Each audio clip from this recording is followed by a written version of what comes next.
They told you to play fair.to, follow the rules.to, smile.to, be nice, and maybe, just maybe, the world wouldn't devour you. But what they never told you is that the game was rigged from the start, that the smiling man across from you was sharpening his knife the whole time. Let me tell you something brutally clear. You are either the hunter or the hunted. Machiavelli didn't whisper this into the void for fun, that he carved it into the bones of history for the few who could stomach the truth. Power doesn't come to the good.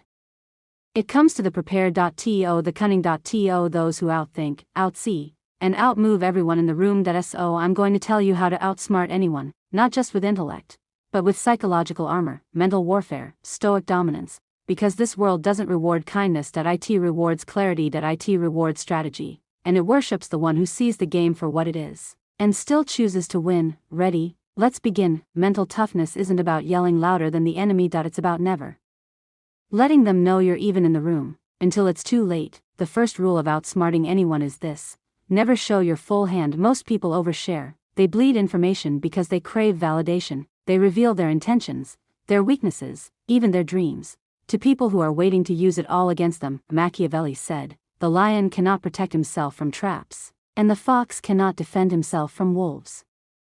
One must be a fox to recognize traps, and a lion to frighten wolves.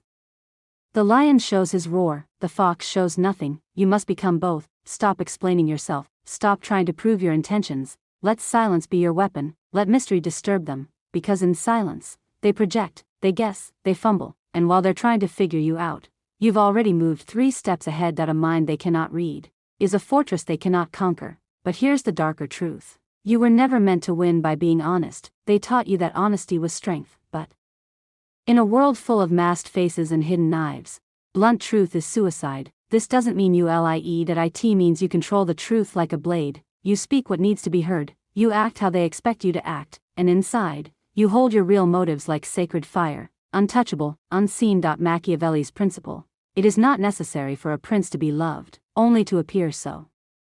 Translation: you don't need to be good, you just need to seem like you are. Play the character, wear the costume, let them believe they know you, and the moment they become comfortable is the moment you take the win. You still think the world plays fair? Let me give you a dose of history. The most feared general in ancient China, Sun Tzu, never won a battle by brute force alone. He used misinformation, disguises. He tricked entire armies into surrendering, without spilling a drop of blood. He would burn his own camps to appear weak, hide archers in silence, and when the enemy struck with all their pride, they found themselves surrounded, disarmed, destroyed. He didn't react to moves. He made people move. This is mental warfare. This is what outsmarting truly means. And if you want to master it, you must kill the need to be understood. To be liked. To be seen. Instead, become the one who watches, the one who studies, the one who walks into a room, says little, observes everything, and leaves with the advantage.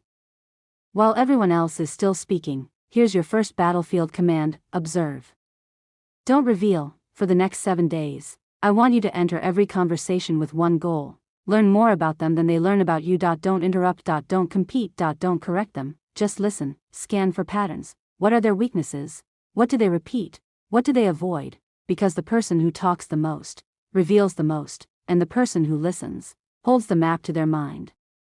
This is where your power begins. I end silence. Second, make peace with manipulation. Yes, I said it, because here's the truth nobody wants to hear: manipulation is neither good nor evil. It's a tool, and every day, it's being used on you. By governments. By marketing. By relationships that pretend to care. You're being played because you were never taught to play back. I'm not saying manipulate for greed. I'm saying manipulate to protect. To defend. To navigate a world that runs on image and illusion. When you learn to use influence wisely, you don't become evil, you become unshakable. You stop reacting to words, you start watching behaviors. You stop chasing people, you start pulling strings from the shadows. I'll leave you with this: the average man speaks to be liked, the wise man speaks to be obeyed, but the master strategist knows when to say nothing at all. You want to outsmart anyone?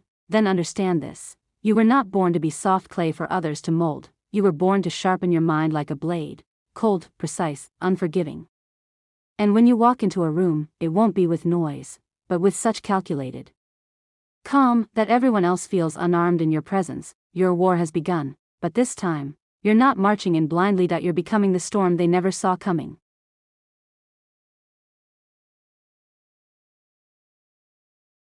You want to know why most people never rise above mediocrity?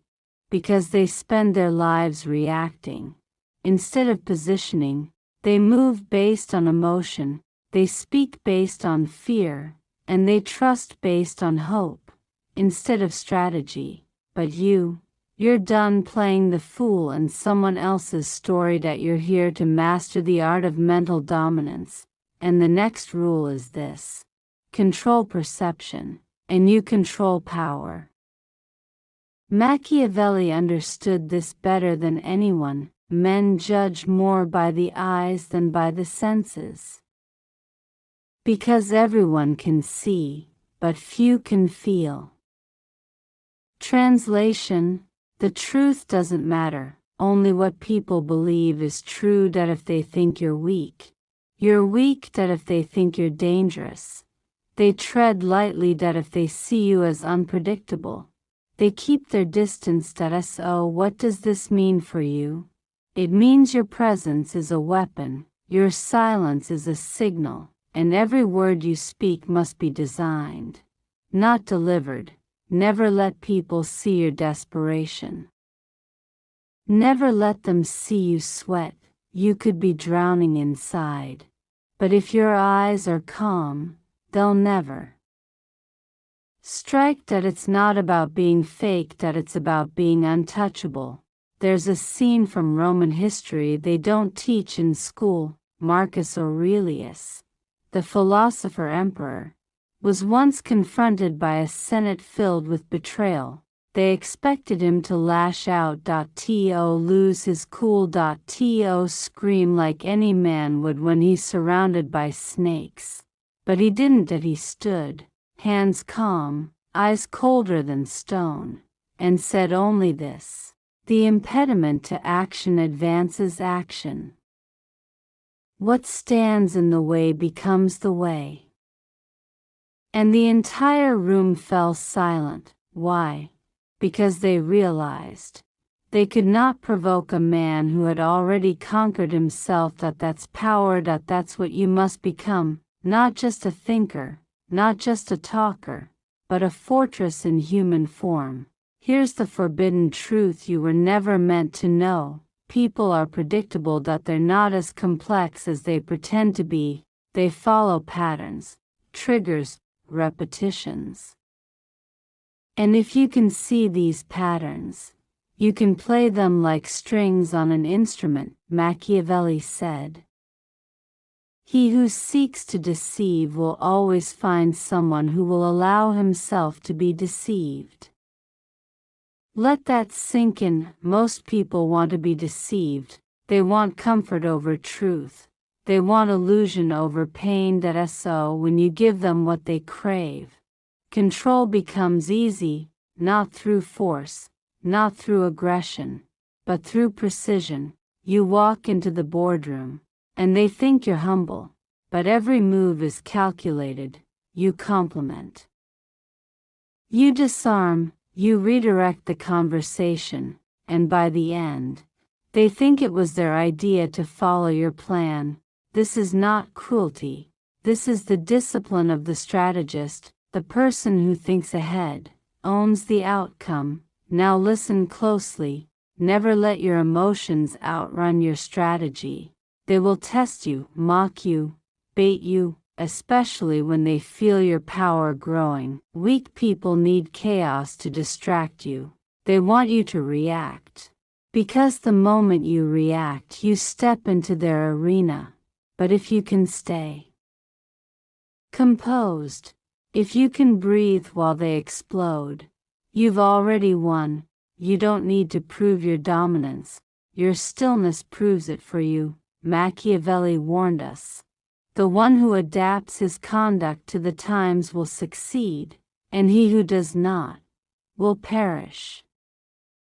You must become water in a storm, still inside, deadly in silence, because while they scream, you listen, while they guess, you observe, and when they move, you strike, without hesitation. Here's your next command: master the art of psychological distance. Stop over-identifying with people. Stop assuming everyone thinks like you. They don't. Most people would sell you out for comfort, approval, or ego. That doesn't mean hate them, that it means calculate them. Every interaction is data, every reaction is a map. When you feel a need to explain, pause. When you feel the sting of disrespect, pause. When someone flatters you, especially then, pause. Distance gives clarity, clarity gives power, and power, in its purest form, is never loud. That it is quiet, calm, and lethal. Do you feel it?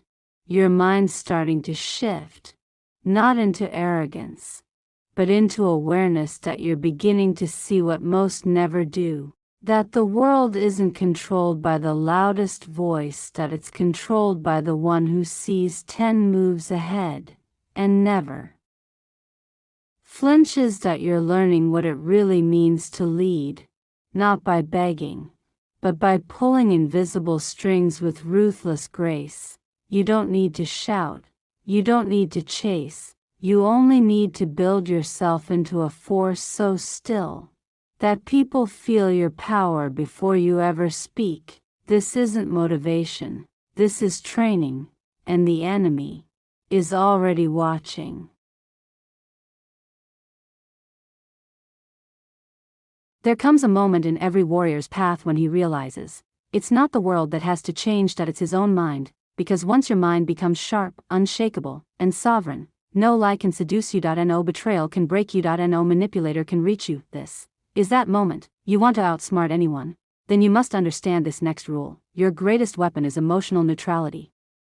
Let them scream, let them bait you, let them celebrate without you, talk behind your back, test your patience, but you don't flinch, because once they know they can emotionally control you, they own you. The modern battlefield isn't made of swords, that it's made of screens, of words, of glances, of subtle psychological attacks, dressed as innocent questions. Why are you so quiet lately? Are you mad at me? You've changed. No. You've awakened. That you've stopped bleeding your attention into conversations that don't serve your elevation. That you've stopped feeding people your energy just to prove you're loyal, and in doing so, you've become dangerous. Machiavelli didn't write for the faint-hearted. He wrote for those willing to hold the truth, even when it burns. That he warned, he who builds on the people builds on mud. Because people are fickle, they love you one moment, betray you the next, and if your strength is built on their praise, you will fall the moment they walk away. So what do you build your power on? Discipline. Inner code. Solitude. You sharpen your instincts through observation, you fortify your spirit through isolation, you walk into silence, not with fear, but with focus, because in silence, the truth speaks. You see the patterns, you feel the manipulation, you read the energy behind the words, and slowly, you become the one who cannot be read. They'll call you cold, they'll call you distant, but in truth, you're becoming precise. And nothing is more terrifying to the world than a man who doesn't need validation to act. Here's your next law: reward behavior. Not words. People will tell you everything you want to hear when they want something from you, but a Machiavellian mind, it watches the pattern, not the pitch. That if they say they support you, but their feet never move, they're lying. That if they claim loyalty, but vanish in your hard seasons, they're opportunists. Words are currency for manipulators. They'll buy your trust cheap, then sell you out for comfort. So from now on, you don't respond to what people say, you respond to what they repeat. Consistency is truth, repetition is proof. One-time efforts mean nothing. Watch what they do when no one's watching. That's where character lives, and when someone shows you who they are, don't repaint the picture, accept it, and move accordingly. You feel it now, don't you? That subtle cracking of your old self. The one who tolerated too much, forgave too fast, explained too often. That version is dying, because the man you are becoming plays chess, not checkers. That he does not shout, that he studies, that he does not chase. He attracts through dominance of presence. That he does not explain, that he moves with the weight of clarity, and when he speaks, every word carries the sting of someone who has seen too much and survived. Let me give you one more ruthless truth. Sometimes, you must let people underestimate you, on purpose. Why? Because when they think you're harmless, they get sloppy, they speak too much, they reveal too early, they show their hand. And that's when you strike, not with anger, not with chaos, but with such calm. Calculation, that they never saw it coming, that it's the oldest rule of war. Appear weak when you are strong, let them mock you, let them assume, and while they sleep on your power, you sharpen your blade in silence. Then, when the time is right, you move with such strategic precision, that the world will wonder how you dismantle them without ever raising your voice.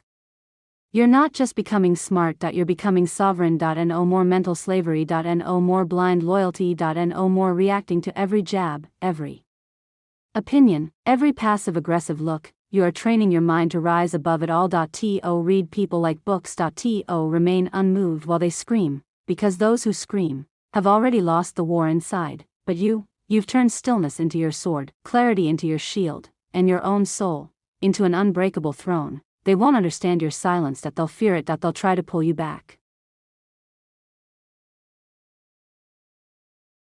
They'll try to pull you back into noise, back into emotion, back into the chaos that once ruled you. But the version of you that bends to that no longer exists, because now you see the game, and more importantly, you no longer play to win it, you play to dominate it. This final law, it's not strategy, that it's identity. Never let anyone make you forget who you are becoming. When you begin to move with discipline, people will call you distant. When you stop explaining yourself, they'll call you arrogant. When you say no more, walk away, and draw the line, they'll call you cold. Let them, because that coldness, that stillness, that self-possession, that's not arrogance. That's evolution. You were never meant to be soft clay molded by others. You were built for war. A mental war. A spiritual war. A war against your former self. You are not here to be understood. You are here to become undeniable. Let me tell you a story. In the 16th century, Machiavelli was exiled, stripped of power, cast out like a shadow from the state he once served. Most men would have begged to return. Would have crumbled under the weight of disgrace. But not him. He retreated to a quiet room with a candle and a pen, and began writing one of the most feared texts in human history. The prince. He wrote for hours each night in silence, wearing old robes, drinking cheap wine, but thinking like a king. And when the world had forgotten his name, he left behind a book that trained rulers, warlords, presidents, and tyrants for centuries. Understand this: he lost the throne, but he never lost the war, because the one who outsmarts the world doesn't need a crown. He becomes the kingdom. You want to finish this transformation? Then here's what you must do. Step 1. Audit your emotional leaks. Where do you react instead of respond? What triggers you? What drags you back into powerlessness? Eliminate those triggers, cut ties, silence noise, and if it means solitude, embrace it. Step 2. Rewrite your strategy. Don't live by default, live by design. Start crafting your day like a general plans battle. Don't just show up, but move with purpose. Who are you talking to? Why? What does it cost your peace? Who are you becoming? And what habits, conversations, and energies must be destroyed to get there? Step 3. Detach from needing to be liked. You can't outsmart the world if you're still begging it to love you. Some will hate your silence, some will hate your power. Let them. You weren't born to be a mirror. You were born to be a sword, and swords don't apologize. Now, take a deep breath. Look at where you are. You didn't watch this to feel good. You watched this to remember who the hell you are. Not a pawn, not a victim, not some emotionally reactive puppet begging for crumbs of respect. No, you are the storm. You are the threat they didn't prepare for. You are the quiet presence that makes people straighten up when you enter the room. Because you've earned your edge in silence, and now, you're untouchable. Because the moment you stopped chasing people, stopped explaining yourself, stopped reacting to every noise, you became what Machiavelli feared the most. A man who no longer needs the system to win. You've become a strategist. A shadow in the light. A mind that moves kingdoms without ever showing its crown. So here's your final command. Comment below. Let me know who you're becoming. Like this video if you felt your mind sharpen, and subscribe, because this isn't entertainment. This is war training, and remember, your mind is your greatest fortress. Build it unbreakable. Now go, and let the world wonder how you became so cold, so calm, so damn powerful. You didn't adapt to the game, you became the player no one saw coming. End of transmission. Mind Fortress, out.